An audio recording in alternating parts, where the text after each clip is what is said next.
Ano? Naiyak si Julian. Okay lang yan. Nagulat ka ba? Ha? Ano po, thank you po at dito sa binigay niyo po. Malaking tulong na po to lalo na sa akin. Ano po, parang tago na lang din po sa mga susunod na week para hindi na po namumblema ng allowance si na mama. Ako po si Julian.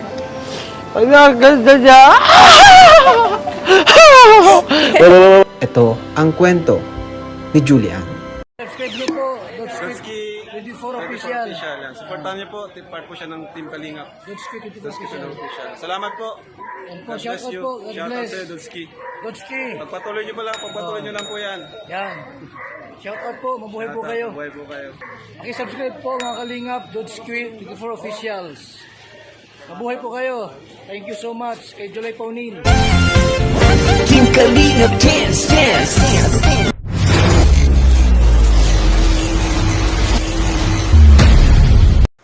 Hello, what's up mga kabaliw, mga kalingap, magandang umaga, magandang tanghali, magandang gabi kung saan man tayong bansa naroon. No?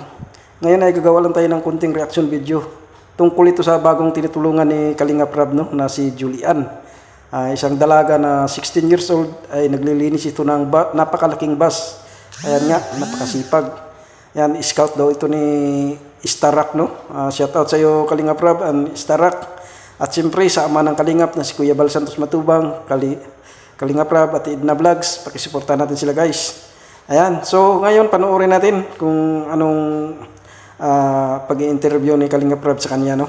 Ito ngayon. Wala, by the way nga pala si Kuya Rab ito. Kilala mo na? Napapanood mo na ba? At nilapit ka sa amin ni Kuya Starax.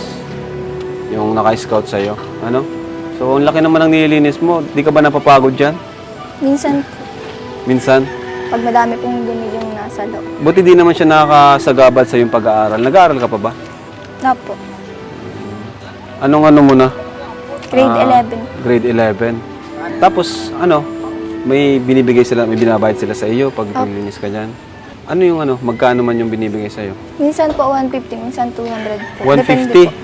Opo, depende Saka po 200? sa driver tapos sa conductor. Depende sa driver, saka sa konduktor. Iba-iba pala yun. Opo, Ano yun? Ikaw mismo yung napresenta na, oy, kuya, palinis naman ako malinis. sila po. Sila mismo, naghanap sila na maglilinis. O bakit ikaw kahit babae ka, di ka nahihiya na maglinis dyan? Di ka nahihiya?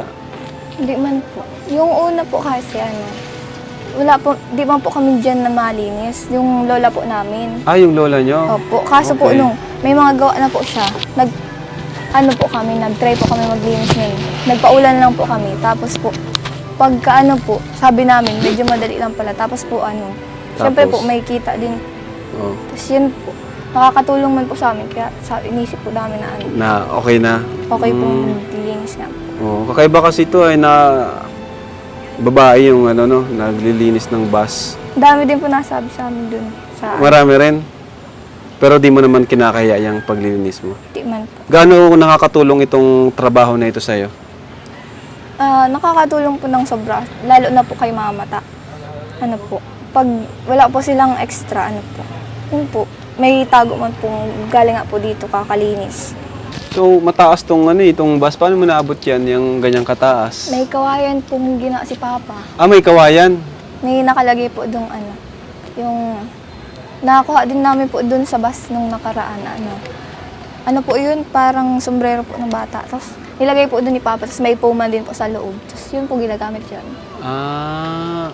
Parang kawayan na pinanggaganon nyo. Apo. Ayos, malaking tulong pala sa inyo itong pamilya. Bakit? Ano ba yung kalagayan ng pamilya nyo sa Po? Mahirap din ba o? Mahirap din po lalo na po ngayon at nasimula pa lang si Papang magtrabaho po sa Laguna. Si mama mo ang trabaho? Wala po, nasa bahay lang. May ilang kayong magkakapatid? Po, bali 6 na po ngayon at kakapang. 6 kayong magkakapatid? Apo. Grabe Kakapanganak lang po ni Mama. Oo. Kaya pala nag-e-extra ka? 150? Opo. Buong bus, 150? Wala kang katulong nun, solo ka lang? Minsan po, pag ayaw pong magtulong ng mga kapatid ko po, nalinis. Minsan po kasi nalinis po sila, nasabi sila na matulong daw po para may pambaon din po, ganyan. Sabi ko, sige.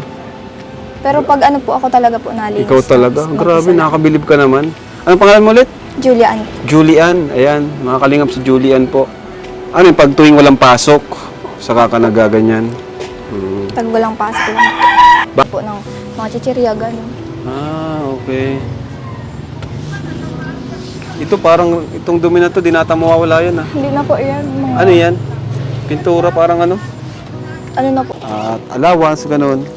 Laki na, lumaki yung bag ko ah. May gusto ko bang sabihin, Julian, kay Starax, naka-scout sa'yo?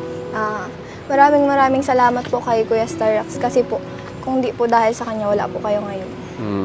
At sa mga viewers, makakapanood sa'yo, baka may gusto kong sabihin sa kanila. Sa mga viewers po dyan, lalo na po sa katulad kong teenage pa lang po. Kung alam nyo po sa sarili nyo makakatulong kayo sa magulang nyo, gawin nyo po. Kung alam nyo pong nahihirapan na yung magulang nyo, gumawa po kayo ng paraan para medyo gumaan naman po yung sitwasyon nyo. Tsaka po, sa ibang viewers po, sana po, tutulungan nyo din po ako, gaya po ng ibang na-vlog ni Kuya. Oo.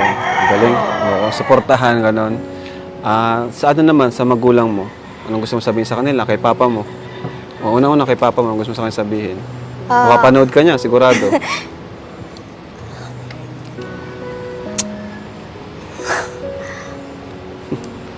Mahal na mahal mo talaga si papa mo, ano? O, anong gusto mo sabihin sa kanya? Mapapanood ka niya, sigurado magiging proud siya sa'yo. Maraming salamat po sa lahat ng sakripisyo. Tapos minsan po, kahit alam ko pong para na lang sa'yo ibibigay niyo pa po sa amin. Yun po, sana po, huwag niyo na pong pabayaan yung sarili niyo, lalo po dun at wala po kami sa tabi niya. Yun po, ingat na lang palagi. Nasa Laguna siya, no? Kailan pa siya sa Laguna? Nung last month lang po siguro. Gano'n siya katagal doon? Doon na siya magtatrabaho? Opo. Grabe. So talagang kailangan natira dito, nila mama mo, ganun. Ayan. Kay mama mo naman, sa mga kapatid mo, anong gusto mong sabihin sa kanila? Salamat din po kay mama kasi po, nandiyan po sila para gumabay po sa akin, ganyan. Tsaka po, sila po yung natatakbuhan ko, tsaka nagiging inspiration ko po para lumaban sa buhay. Ayan. So ngayon, may bibigay ako sa iyo. Cash na makakatulong sa iyo sa iyong pag-aaral, ano? So, andito. Ayan. So ito, Julian, tanggapin mo. Sana makatulong sa inyo at sa iyong pamilya. 5,000 pesos.